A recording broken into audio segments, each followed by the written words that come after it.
अस्सलाम वालेकुम गाइस। आज की वीडियो में हम लर्निंग और उससे रिलेटेड कुछ थ्योरीज़ को स्टडी करने लगे हैं। सो बेसिकली लर्निंग एक ऐसा प्रोसेस है जिसमें हम कुछ ऐसे एक्सपीरियंसेस लेते हैं जो ना सिर्फ हमारे बिहेवियर को चेंज करते हैं बल्कि हमारे अंडरस्टैंडिंग के लेवल को भी इम्प्रूव करते हैं।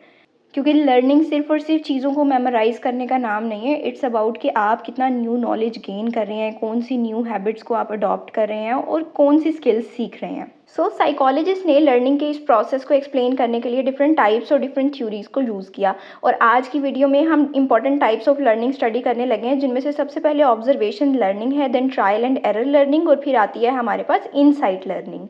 जो ऑब्जर्वेशनल लर्निंग है, इसको आप सोशल लर्निंग भी कह सकते हैं। इसको प्रपोज किया था एल्बर्ट बेंडूरा ने, और ये कहते थे कि हम जो हैं वो चीज़ों को लर्न करते हैं by watching and imitating others.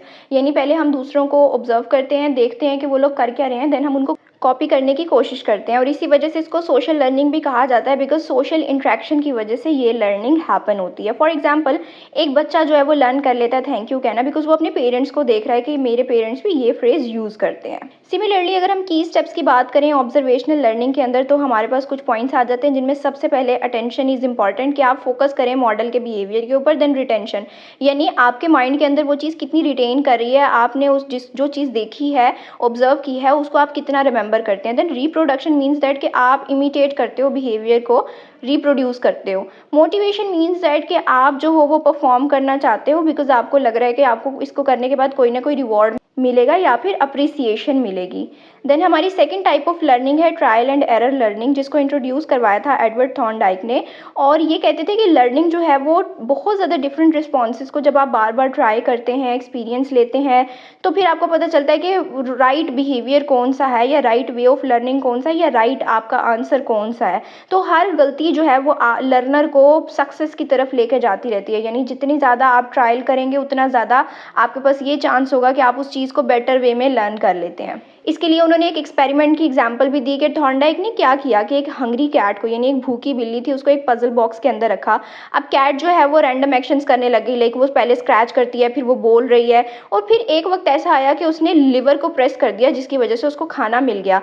तो बाय द टाइम जैसे उसने जितनी गलती की उसको उतनी समझ आई। तो फिर अब ये क्या करती थी कि जब कैट को दोबारा उस सिचुएशन में रखा जाता था, तो कैट फ़ौरन से लर्न उसने कर लिया कि मैं लिवर को जब प्रेस करूँगी तो फिर मुझे फूड मिलेगा, और वो इसीलिए इंस्टेंटेनियसली वो फटाफट से वो कर लेती थी और कैट को फूड भी मिल जाता था। यानी अब उसको ज़्यादा गलतियाँ करने की ज़रूरत नहीं है, बिकॉज उसको पता है कि राइट वे ऑफ सक्सेस क्या है। इसमें लॉ ऑफ अफेक्ट भी हमें नज़र आता है कि बिहेवियर्स जो हैं वो फॉलो करते हैं अगर हमें सेटिस्फाइंग रिजल्ट्स मिले। यानी अगर हम कोई चीज़ करके कामयाब हो रहे हैं और हमें पता है कि यही रिजल्ट जो है वो हम चाहते थे, इसीलिए हम फिर उसको बार बार रिपीट करते हैं अपने उस बिहेवियर को।